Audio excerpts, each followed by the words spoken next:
Selamat siang semuanya. Sebelumnya izinkan saya memperkenalkan diri. Saya Nina Nuryati. Kami di sini akan menjelaskan dan membahas mengenai kasus-kasus yang pernah terjadi di Indonesia. Dan kami juga mengupas kasus tersebut dimulai dari faktor pendorong hingga dampak yang ditimbulkan. Kasus yang pernah terjadi di Indonesia salah satunya adalah kasus demonstrasi secara anarkis dan kasus penyelundupan barang ilegal. Kami akan membahas kasus yang pertama terlebih dahulu, yaitu kasus demonstrasi secara anarkis. Halo, saya Danur Alifa. Di sini saya akan membahas kasus yang pertama. Dengan kasus yang akan dibahas, 19 orang tersangka dituduh merusak pagar DPR dan tidak patuh aparat. Pelaku pendemo yang merobohkan pagar DPR tersebut terdiri dari berbagai kelompok massa, termasuk mahasiswa Universitas Trisakti, Universitas Nasional, dan lain-lain. Waktu peristiwa kejadian pada hari Kamis 22 Agustus 2024. Polda Metro Jaya menetapkan 19 orang pengunjuk rasa tolak revisi Undang-Undang Pilkada pada Kamis 22 Agustus 2024. Kabid Humas Polda Metro Jaya, Kombes Ada Arysyam Indradi mengatakan salah satu di antaranya ditetapkan sebagai tersangka karena merusak pagar DPR atau MPR RI Senayan, Jakarta. Satu di antaranya dikenakan pasal 170 KUHP, diduga melakukan kekerasan secara bersama-sama di muka umum terhadap barang, yaitu merusak pagar DPR bagian depan. Sementara itu, 18 orang lainnya ditetapkan sebagai tersangka karena melakukan kekerasan terhadap aparat dan tidak membubarkan diri ketika diperintahkan oleh pihak kepolisian.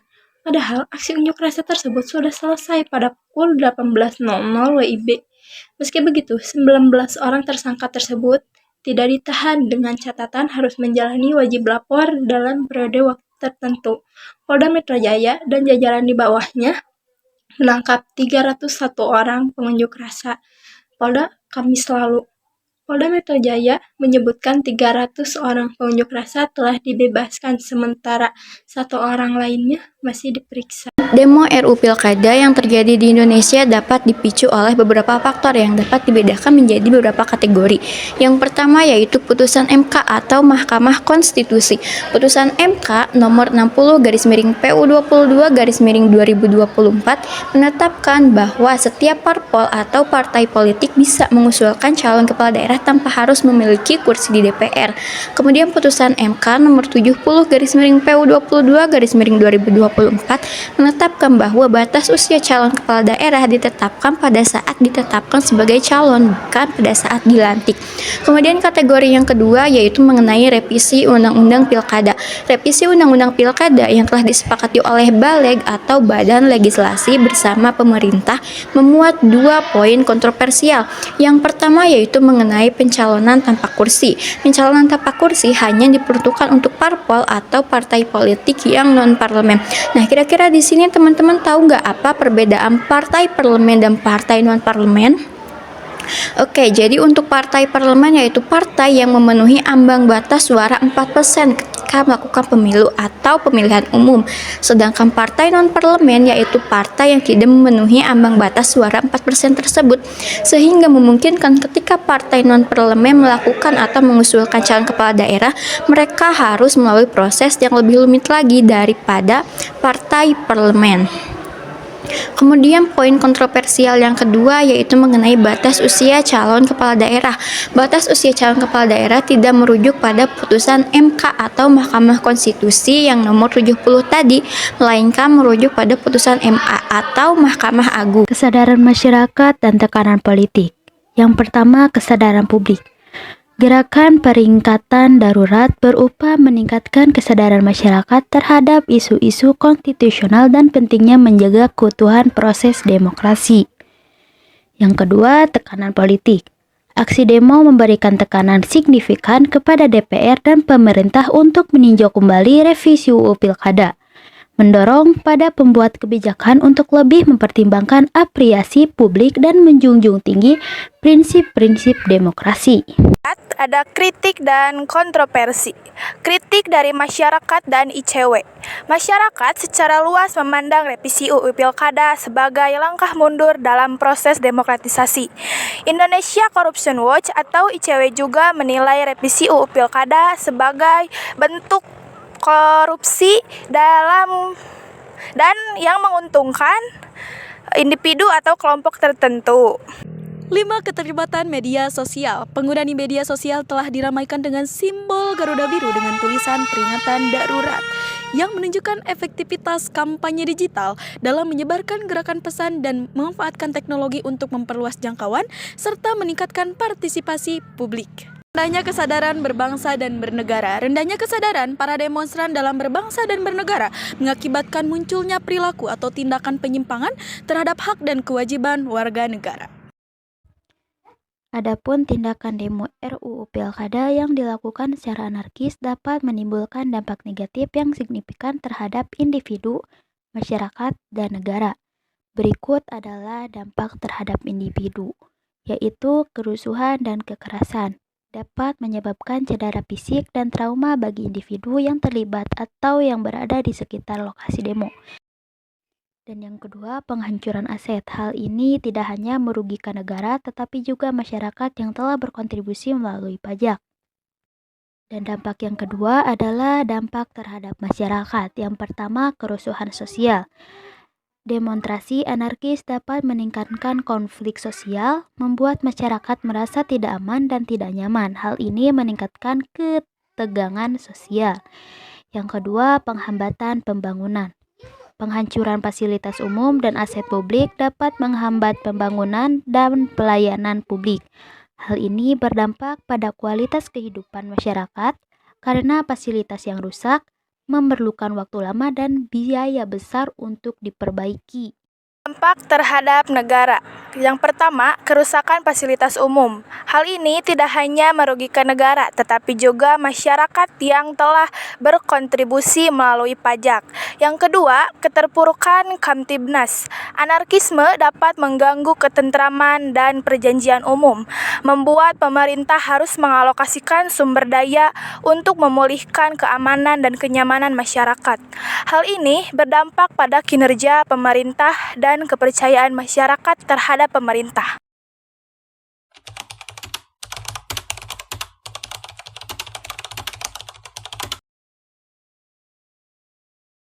Yang kedua, kasus penyelundupan barang ilegal dengan spesifik kasus peredaran narkoba jenis sabu terbesar di Indonesia dengan tersangka utama Freddy Pratama. Kasus ini terjadi pada tahun 2009 sampai sekarang karena statusnya masih buron. Dengan ringkasan cerita, Freddy Pratama merupakan salah satu sindikat bandar narkoba terbesar di Indonesia. Berdasarkan barang bukti yang disita yakni sebanyak 10,2 ton sabu dari tahun 2020 hingga 2023. Proses penyaluran narkoba yang dilakukan oleh Freddy bersama para distributor melalui saluran aplikasi khusus seperti BBM Enterprise, Terima, dan Wire. Hal ini juga dilakukan berdasarkan temuan analisis Direktorat Tindak Pidana Narkoba yang menunjukkan bahwa sebagian besar narkoba di Indonesia termasuk jaringan Freddy Pratama.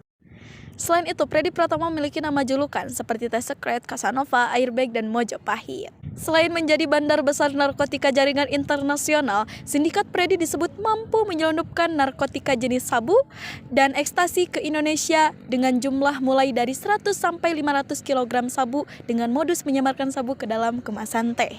Faktor-faktor yang menjadi pendorong kasus bandar narkoba terbesar di Indonesia. Kasus Freddy Pratama dapat dilihat dari beberapa aspek. Yang pertama, jaringan internasional. Freddy Pratama mengedarkan narkoba dari Thailand ke Indonesia dan Malaysia, menunjukkan jaringan yang luas dan kompleks.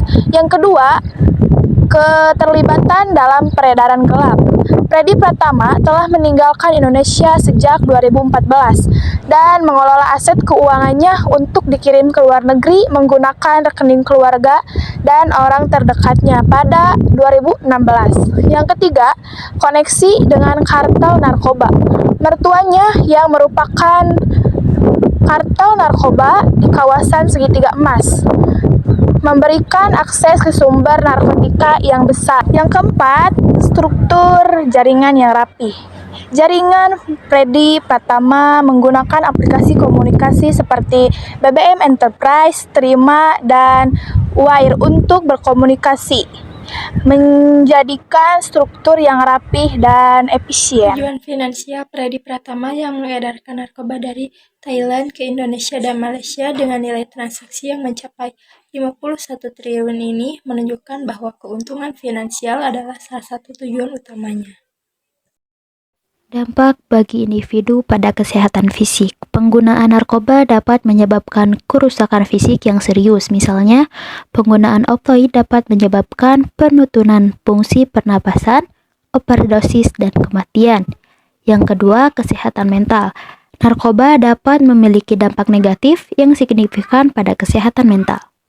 Dua, dampak bagi masyarakat. Bahaya penyalahgunaan narkoba juga bisa mempengaruhi hubungan sosial generasi muda.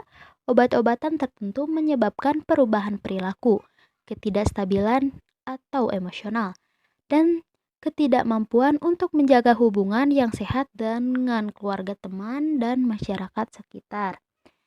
Dampak bagi negara.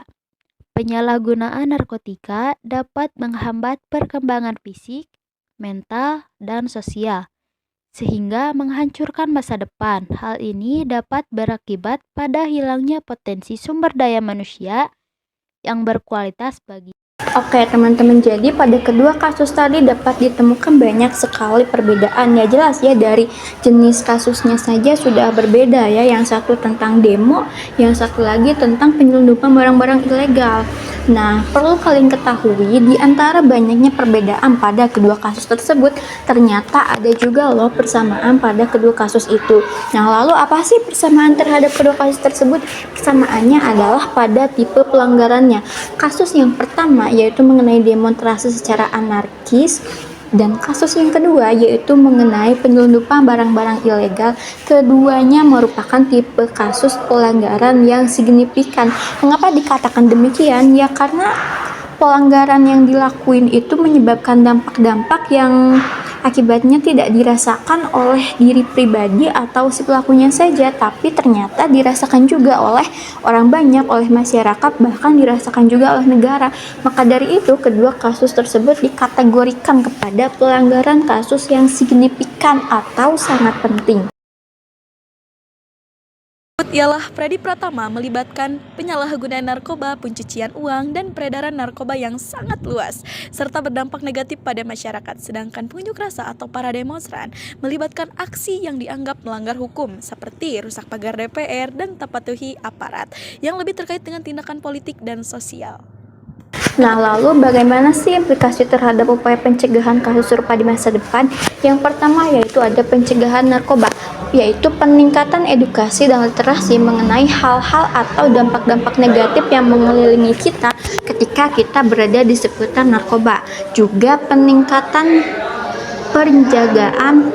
penjagaan perbatasan yang membatasi proses ekspor dan impor dari dalam dan luar negeri, supaya apa? Supaya jika terjadi hal-hal atau pengiriman barang-barang yang mencurigakan, kita bisa menindaklanjutinya dengan cepat.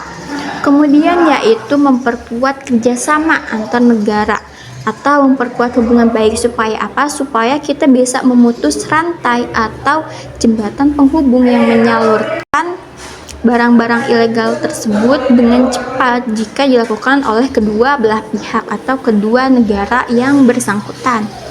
Nah, kemudian kita juga harus melibatkan pihak rehabilitasi, supaya apa? Supaya tidak terjadi hal-hal atau kasus-kasus yang serupa terulang kembali. Yang kedua, pencegahan aksi melanggar hukum. Ini termasuk peningkatan pengawasan terhadap aksi-aksi yang potensial melanggar hukum, serta peningkatan kesadaran masyarakat akan pentingnya menghormati hukum dan aparat. Selain itu, strategi pencegahan harus juga melibatkan dialog dan penyelesaian konflik melalui jalur hukum, serta peningkatan transparansi dan akuntabilitas dalam pengelolaan keamanan dan stabilitas sosial. Pendidikan memiliki peran penting dalam membentuk kesadaran warga negara akan pentingnya memenuhi kewajiban. Berikut adalah strategi pendidikan yang efektif dan contoh program pendidikan yang telah berhasil diterapkan di Indonesia. Yang pertama adalah strategi pendidikan yang efektif. 1. Pengembangan pengetahuan dan kesadaran nasional. Seperti pendidikan kewarganegaraan yang bertujuan untuk mengembangkan pengetahuan dan kesadaran nasional, perilaku, serta tindakan cinta tanah air dan budaya. Yang kedua ada pembentukan karakter yang sesuai dengan Pancasila dan Undang-Undang Dasar 1945. Contohnya, tanggung jawab, kepatuhan terhadap norma-norma sosial dan demokratis. Yang ketiga ada implementasi kurikulum pendidikan nasional yang berorientasi pada bela negara, melibatkan pengembangan keterampilan sosial, kepemimpinan, dan kerjasama antar individu. Yang terakhir ada kegiatan ekstrakurikuler, misalnya pelatihan dasar kemiliteran secara wajib dan pengabdian sebagai prajurit TNI secara sukarela ataupun wajib dapat membantu meningkatkan kesadaran bela negara. Nah, lalu bagaimana sih contoh program pendidikan yang telah berhasil diterapkan di Indonesia? Yang pertama yaitu ada program revolusi mental. Yang namanya revolusi berarti perubahan ya, perubahan dari yang tadinya kurang baik jadi lebih baik lagi mengenai mentalitas kita atau mentalitas individu. Nah, kemudian yang kedua yaitu ada pendidikan kewarganegaraan atau PKN yang biasa kita pelajari dari sekolah SD, SMP, SMA, SMK ya, mengenai hak dan HAM, mengenai Pancasila, undang-undang, dan lain sebagainya. Kemudian yang ketiga yaitu ada pelatihan dasar kemiliteran. Nah, sekarang di Indonesia sudah banyak sekali ya pelatihan-pelatihan yang di dalamnya terdapat pelatihan dasar kemiliteran, bahkan ada juga sekolah-sekolah atau sarana yang dikhususkan untuk melatih pembelajaran dasar mengenai kemiliteran seperti akademi kepolisian, akademi kemiliteran, bahkan ada juga SMK tahunan. Oke teman-teman, jadi dapat diambil kesimpulan bahwa minimnya literasi dan juga edukasi mengenai hak dan kewajiban kita sebagai warga negara bisa menjadi faktor pemicu paling utama kan terjadinya pelanggaran seperti tadi. Nah, kenapa ya? Karena kalau misalnya kita nggak tahu hak kita sebagai warga negara apa, kita nggak bakalan tahu apa aja sih yang harusnya kita dapetin.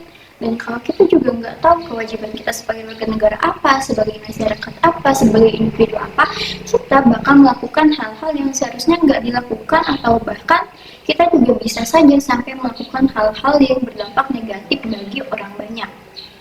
Nah, kemudian dampak yang didapat dari kedua kasus tersebut juga gak main-main ya, karena dampaknya tidak hanya dirasakan oleh individu atau si pelakunya saja, tapi dampak tersebut juga dirasakan oleh masyarakat, bahkan dirasakan juga oleh negara. Maka dari itu teman-teman, penting sekali adanya pendidikan yang sangat-sangat efektif dan komprehensif untuk mendukung perubahan baik bagi setiap generasi-generasi penerus kita. Supaya apa? Supaya kedepannya ketika kita dihadapkan dengan hal-hal atau masalah-masalah yang mungkin hampir sama, kita tuh jadi lebih tahu dan lebih bijaksana lagi, lebih bisa berempati lagi, dan lebih bisa menyelesaikan masalah dengan lebih baik lagi, teman-teman.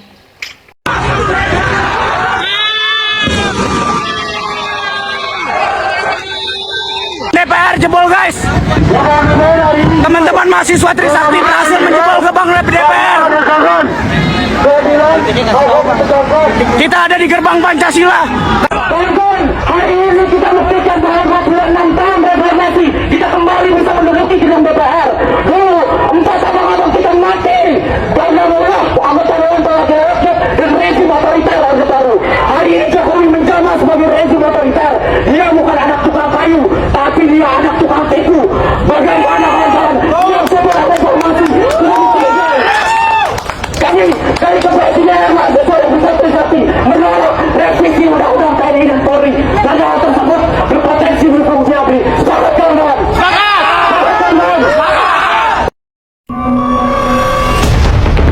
Inilah penampilan terbaru Freddy Pratama yang terpampang di situs resmi Organisasi Polisi Kriminalitas Internasional atau Interpol. Freddy masuk dalam daftar buronan internasional setelah Polri mengeluarkan red notice pada Juni 2023. Meski bandar kelas kakap ini telah jadi buronan Polri sejak tahun 2014 lalu. Direktur Tindak Pidana Narkoba Barreskrim Polri, Brigjen Mukti Juharsa, menyatakan Freddy diduga masih berada di Thailand dan mengendalikan jaringan narkoba internasional ke tanah air dari sana. Tidak hanya Freddy yang diburu, Polri juga memburu istri dan mertua Freddy yang merupakan kartel narkotika di Thailand. Freddy Pratama adalah salah satu sindikat penyalur narkoba terbesar di Indonesia. Setiap bulannya, sindikat Freddy mampu menyelundupkan sabu dan ekstasi ke Indonesia dengan jumlah mulai dari 100 hingga 500 kilo dengan cara menyamarkan sabu ke dalam kemasan teh. Dokumentasi berita tadi sekaligus menutup perbincangan kita pada kali ini. Saya Rizka Mariska mewakili seluruh tim kelompok kami pamit undur diri dan mengucapkan terima kasih kepada Anda yang telah membersamai kami. Wassalamualaikum warahmatullahi wabarakatuh. Selamat siang dan sampai jumpa.